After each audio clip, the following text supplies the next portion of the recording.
Okay, so it's Benjamin Stacey here with Shock Radio, and today I am interviewing the lovely Catherine McGrath. Hi, I'm good. How are you? I'm very well. So first off, I'd just like to congratulate you. When I first seen you live, it was last year, and you were with Picture This supporting them, and I have to say your journey's been quite incredible so far. So, congratulations. Thanks. Yeah, it's been really fun. That was like one of my first times actually getting to play a show back home, and yeah, the crowds were amazing. Everything was fun, and we've gotten to do loads since then. So it's been good.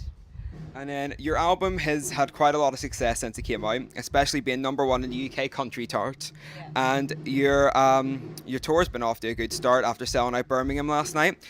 What's the next big move after the tour? I don't know. We'll see how it goes. I'm still writing loads and loads of songs, so hopefully keep doing that, get back into the studio, maybe take another trip to Nashville, which is my favorite place to write. And yeah, we'll see. If people want to keep coming to the shows, we'll keep doing more. So yeah. And did you always intend to have this career path?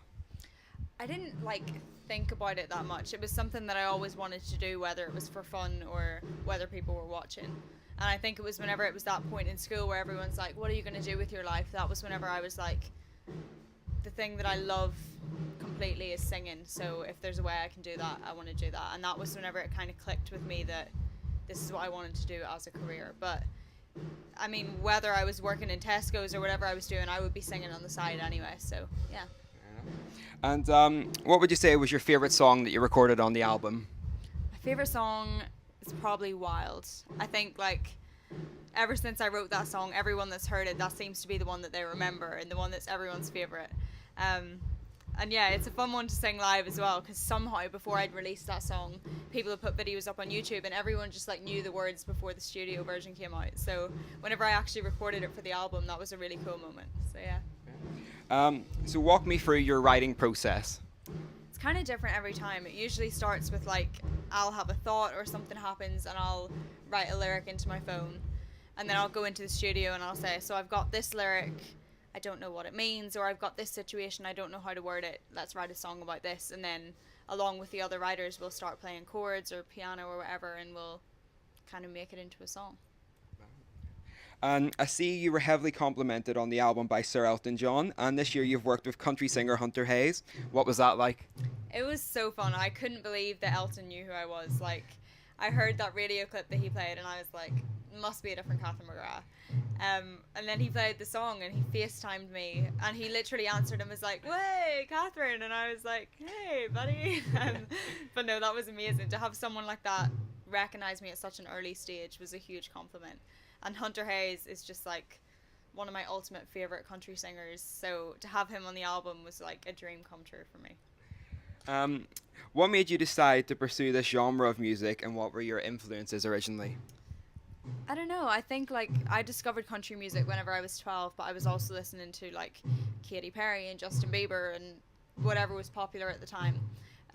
So I was listening to that along with Taylor Swift and Kenny Chesney and Rascal Flatts, and I suppose naturally, because that's what I was listening to, it was what I leaned towards in my own style of music. So it wasn't something I ever put too much thought into. It just kind of naturally happened, which is the best way, I think. And coming from Northern Ireland myself, I agree with people that they say there isn't a big music scene at the minute, especially country-wise, but I feel like you're single-handedly changing that at the minute. And do you feel like you've made this impact yet? I feel like it was weird for me because I kind of sung in my bedroom and not so much in front of people back home. And then I moved to London, and so a lot of the live stuff I did was in the UK. But I've been really lucky that I've gotten to go back to Ireland and play shows with the likes of Picture This and Dan and Shay, and I did a few headline shows, and it was really cool to get the response that I have, and radio back home and everyone back home being so supportive has been really exciting. So I hope that I can kind of get more involved in that, and I'll get to go back and play more shows, and everyone will keep supporting it. Yeah. And so, as you said, you love Nashville. Nashville is known as the heart of country music, and you seem to visit there a lot. So does this help inspire you all the time, or? Yeah, 100%. So many of my favorite songs were written in Nashville. And I think it's just a town where everyone is a songwriter. You'll get in an Uber and they'll be like, "I write songs, let me play you stuff." And they'll literally put their songs on. And so to be around that kind of thing where everyone loves music is definitely inspiring, and just so many songs on the album were made over there. So yeah, hopefully I'll get to go back and write a lot more there. Yeah. And how did you end up signing for Warner Brothers? Well, I was posting these videos on YouTube since I was 14 because I was too scared to sing in front of people, and I wanted to hear like the opinion of people who didn't know me. And I ended up being found by my manager who worked for Warner Brothers, and he was creating his own company and he wasn't going to work with Warner anymore, but he messaged me and said, I really love your stuff, how would you feel about moving to London? And so I moved over, and at one point we had all these songs and we'd done all these shows, and so we took our music into Warner, we sat down and we played it, and Phil Christie heard it and he said, yeah, I love it, and he signed me. So it was kind of this weird thing that seems like it doesn't happen, but yeah, I was quite lucky. Is there anyone you'd like to collaborate in the future you've got in your tracks? Loads of people. I would love to collaborate with Taylor Swift. Like, that would be the dream. Kelsey Ballerini's amazing. Rascal Flatts. I could just name a million people, but yeah, I'm gonna say those three. A good three. Yeah. And 5 years down the line, where do you see yourself? Hopefully, I'll have released more music, playing more shows, and hopefully, I'll have done more stuff worldwide as well. But we'll see. And have you got any advice or tips for any fans out there who are starting to write music and produce and just trying to get on the scene as well?